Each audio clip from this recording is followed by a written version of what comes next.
Bismillahirrahmanirrahim. This is Sajjad Malik. Today I am with a brand new lecture of spoken English.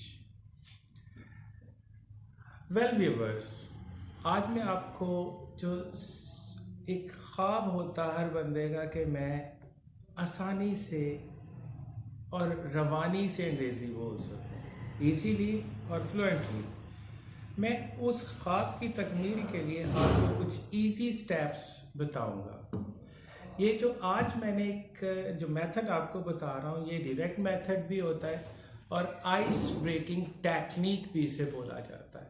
It is also called ice breaking technique. So इसमें होता क्या है actually, who came first in the world, whether rules और man? तो definitely पहले दुनिया में इंसान आया, फिर रूल्स आए। तो अब हमने ये देखना है कि रूल्स का इत्तलाक इस पे बाद में करेंगे, हम डायरेक्टली इसको स्टार्ट करते हैं। अब ये होता है कि स्ट्रेंजर्स के दरमियान कि मैं बात कहाँ से शुरू करूँ। आइस ब्रेकिंग यानी कि बात शुरू करना। टू ब्रेक द आइस, आपने एक इडियम पढ़ा होगा, खामोशी को, सकूत को तोड़ना। तो वो आइस ब्रेकिंग वर्ड्स के हम बात शुरू कहाँ से करें। इनफैक्ट यही एक बहुत बड़ा प्रॉब्लम होता है हम लोगों का, और ये हम एक फियर होता है, एक डर होता है। एक तो ये होता है कि हाउ शुड आई स्टार्ट, और दूसरा होता है कि अगर मैंने बोला तो वो गलत हो जाएगा, सो गलत हो जाएगा तो क्या होगा। हर चीज़ पहले सही नहीं होती, हम अपनी गलतियों से सीखते हैं। मिस्टेक्स आर बेनिफैक्टर्स, ये हमारी मौसें नुवा करती हैं। हम अपनी गलतियों से ही सीखते हैं। आज जो मैंने एक आपको कन्वर्सेशनल स्टाइल में एक बताता हूँ कि आप आगाज़ कैसे कर सकते हैं। It's a conversation between two strangers. वो दो स्ट्रेंजर्स, कोई आप अपना पार्टनर भी चुन सकते हैं, कोई दोस्त, बहन, भाई, मदर, फादर, किसी के साथ भी आप कन्वर्सेशन कर सकते हैं। अगर ये आपके पास फैसिलिटी नहीं है तो फिर आप अपने आप को करैक्टर ए और अपने आप को करैक्टर बी बना लें। तरद्दुद तो करना पड़ेगा, स्ट्रगल तो करना पड़ती है। किसी भी चीज़ को लेना है, किसी भी चीज़ को पाना है तो डेफिनेटली आपको स्ट्रगल तो करना होती है। तो अब ये वाली जो प्रैक्टिस है, एक लिटिल सेशन डेली आपको इंचेस में आपको प्रोवाइड किया जाएगा, और आप उसके ऊपर स्टेप बाय स्टेप अगर चलते रहेंगे तो इंशाल्लाह you'll become a real fluent and correct speaker of English. सो यहाँ पर मैं एक डायलॉग के स्टाइल में आपको बता रहा हूँ कि अगर आपको एक स्ट्रेंजर मिलता है anywhere while traveling on a bus stop, maybe in a new class or at any public place, so how should we start our conversation? अब बैठे बात तो हो ही जाती है, तो अब इंग्लिश में कन्वर्सेशन कैसे हम स्ट्रेंजर से शुरू करेंगे। तो हम उसको स्टार्ट करते हैं, हेलो। कैरेक्टर ए ने बोला उससे हेलो, तो कैरेक्टर बी उसको जवाब देगा, बजाय इसके कि वो उससे पूछे who are you, why are you saying me hello. तो ये नेचुरली नहीं होता। आपने हेलो कहा है तो कैरेक्टर बी जो है वो आपसे को जवाब देगा, या अगर आपसे पूछा गया तो आप उसको रिस्पॉन्ड करेंगे हाय, और यू मे कॉल हेलो। आप हेलो से भी जवाब दे सकते हो और हाय से भी। सो कैरेक्टर ए डायरेक्टली उसे इधर उधर की, without beating about the bush, he should come to the point. My name is Burhan, what's your name please. Or in a modern English, Americans don't use helping words with majority of the questions. Or you may ask, your name please. Character A said, my name is Burhan. And he put the question to the character B. What's your name please? Okay, what is your name please? It's very old fashioned. I've told you English is the most stylish language of the world. You need style. Style के साथ बोलना है। What's your name please? Or you may ask your name please. Your name please. आपका जो अंदाज है वो बता रहा है कि आप सवाल कर रहे हो। Your name please. तो फिर आगे से नेचुरली वो जवाब देगा आपको। तो कैरेक्टर बी ने कहा my name is Shahan, my name is Shahan. तो कैरेक्टर ए ने उससे, चूंकि अगर देखें एक चीज याद रखें कि अगर स्ट्रेंजर्स की मीटिंग है और फर्स्ट टाइम आप किससे मिल रहे हैं तो जो बेहतरीन तरीका होता है, जो स्टैंडर्ड वे होता है कि आप हाउ आर यू ना पूछें, आप उससे पूछेंगे how did you do, how did you do.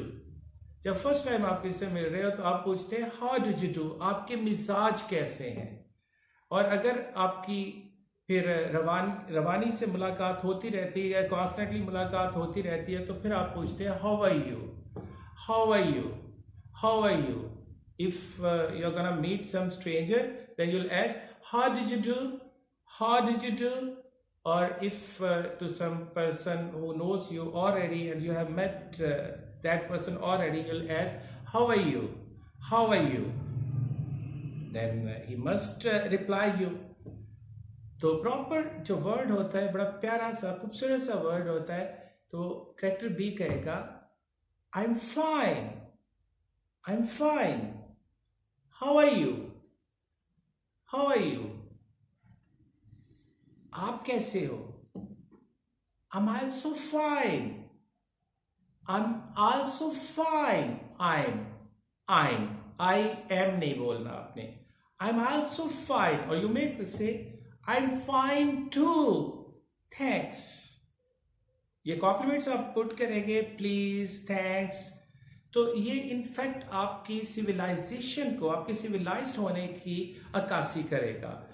I am fine too, thanks. Character B is also showing courtesy, say my pleasure, my pleasure. Pleasure नहीं बोलना इसको, लेयर नहीं बोलना, आपने ड्रायर नहीं बोलना, आपने कहना है pleasure, my pleasure, leisure, treasure. तो बात आगे बढ़ानी है, अब बात को आगे भी तो लेके चलना है कि बात हाल चाल तो पूछ लिया, अब आगे क्या करें। तो फिर कैरेक्टर ए ने बात बढ़ाते हुए उससे पूछा what did you do, what did you do. आप यहाँ पर देख रहे दो डू आ गए। अब देखिए सब्जेक्ट से पहले वाला डू जो है वो ऑक्सिलरी वर्ब या हेल्पिंग वर्ब होता है, और सब्जेक्ट के बाद वाला डू जो होता है वो स्ट्रॉन्ग वर्ब होता है या मेन वर्ब होता है। तो ये अपनी जगह पे दोनों ठीक है। आप क्या करते हो, अब क्या करते हो। तो कैरेक्टर बी ने कहा, अगर वो स्टूडेंट है तो उसने कहा I am a student of computer sciences, I am a student of computer sciences. और maybe if he's not a student, he may say I'm a teacher, I'm a businessman, I'm a lawyer, I'm a doctor, I'm a doctor, etc. And in reply, you know, he should continue बात बढ़ाने के लिए। फिर उसने पूछा and you except asking what do you do again, you should repeat that. You ought to say and you, I'm a professional cricketer. Cricketer A said I'm a professional cricketer. Or he may say I'm a student too, I'm a businessman, I'm doing job in a multinational company, I'm a government employee. So like that, जो भी वो है वो अपनी जगह पे उसको अपने प्रोफेशन या अपने काम के बारे में बताएगा। तो बात थोड़ी आगे बढ़ाने के लिए यहाँ पे बात, अब चूंकि कैरेक्टर ए ही बात पूछ रहा है तो बी भी अपनी कर्टेसी शो करने के लिए फिर वो भी सवाल करता है, क्योंकि अब उनमें जो बेसिक ग्रीटिंग्स जिसे कहते हैं वो हो चुकी है, जो सलाम दुआ का हाल अहवाल पूछने का तबादला हो चुका है। तो आगे फिर थोड़ा बात बढ़ाने के लिए कैरेक्टर बी ने पूछा where did you live, where did you live, और you may ask where did you reside, where did you reside, where did you live? Character A said, I live at Nankana Sahib. I live at Nankana Sahib. So, just to prolong that discussion, he also put a question to character B. Where do you live? Where do you live? Or you may say, and you Similarly, you can use that. And you means the same question. Where did you live? आप कहाँ रहते हो? And character B answers, I live in Lahore. I live in Lahore. Look, there is one thing. I live at Nankana Sahib. And character B said, I live in Lahore. So at and in, these are two different prepositions. जब आप किसी छोटे station की बात कर रहे होते हैं, लाइक डिस्ट्रिक्ट लेवल की, कोई टाउन है, कोई छोटा सिटी है, like Nankana Sahib, like Sheikhupura, like कसूर, लाइक ओकारा, अब ये डिस्ट्रिक्ट लेवल के हैं, तो जब छोटे स्टेशन की बात होगी तो आप एट यूज करेंगे, आप प्रेपोजिशन एट यूज करेंगे। जब डिवीजन लेवल के या बड़े या फेमस किस्म के किसी स्टेशन की बात होगी तो फिर आप प्रेपोजिशन इन यूज करते हो। I live in Lahore, I live in Lahore. Just to prolong that discussion, अब ये भी हो गया। अब थोड़ा सा बात को और बढ़ाना है तो थोड़ा फैमिली की तरफ चले जाते हैं। तो उसने कैरेक्टर ए भी सवाल करता है, what does your father do? What does your father do? आपके अब्बा, आपके वालिद साहिब क्या करते हैं? और you may ask in this, what's your father? What's your father? It having the same meaning कि आपके अब्बा क्या है, मीन्स कि आपके अब्बा क्या करते हैं। So you may ask in two ways, what does your father do? What does your father do? और what's your father? What's your father? So character B replies in this way, my father is a teacher. You say, my father is a doctor, my father is a lawyer, my father is a businessman, etc. And in courtesy, he ought to put a question to prolong the discussion. What does your father do? Character B has, what does your father do? आपके अब्बा क्या करते हैं? My father is a doctor, my father is a shopkeeper, my father is a farmer, my father is a businessman, my father is a government employee. So he may reply in every sense, then come towards interest, some interest. बात बढ़ाइए, बात को आगे लेके जाना है, तो अब आप इंटरेस्ट के ऊपर आ जाते हैं। तो कैरेक्टर बी उससे फिर सवाल करता है कैरेक्टर ए से, what are your hobbies? Hobby means the thing which you do in your leisure time only for,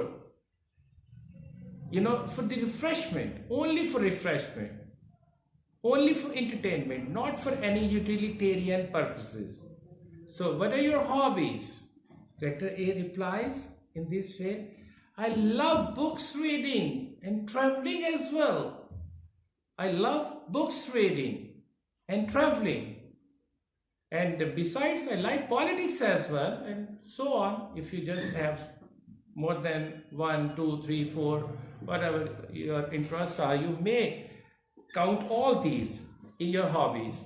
So character B, good, means your hobbies are good. He's going to appreciate that thing. And he, without, waiting for the question, he himself starts telling his hobbies. I'm interested in games and sports in my leisure time.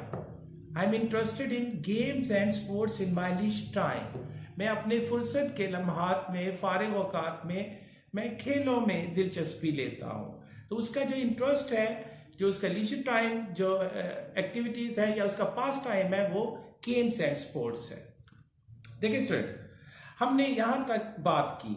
अब ये आपकी एक earlier practice हुई, जो कि आप अगर बहुत अच्छा है कि आपको कोई पार्टनर मिल जाए, और अगर नहीं तो you stand before a mirror.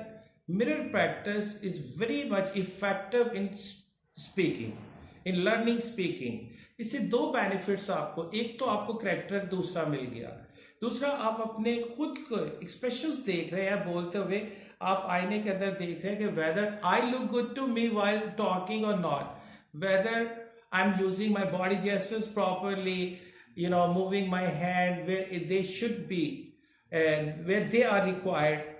What are my facial expressions? कहीं nervousness तो नहीं, बहुत ज़्यादा घबराहट तो नहीं है, मैं अपनी बॉडी को किस तरह से यूज़ कर रहा हूँ, वेदर श्रगिंग ऑफ शोल्डर्स है तो मैं वो ठीक से कर रहा हूँ, या वो जिस जगह पर होनी चाहिए वो टाइमिंग ठीक है.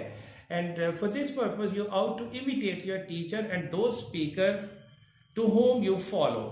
लाइक सेलिब्रिटीज़ के इंटरव्यूज़ वगैरह देखें तो आपको, जो इंग्लिश में है, उर्दू में नहीं, इंग्लिश में, तो आपको इस तरह के सवाल और जवाब देने में और बात बढ़ाने में ये बहुत मावन होंगे. फर्दर बेटा लाइक्स एंड डिसलाइक्स पे इंशाल्लाह नेक्स्ट लेक्चर में बात करेंगे और इसको तवालत देते जाएंगे. अगर आप इसे रेगुलरली फॉलो करोगे तो I am very much optimistic that you will become a real fluent speaker of English. So let me finish here today's lecture. I'll see you in the next lecture inshallah. Stay blessed. Allah Hafiz.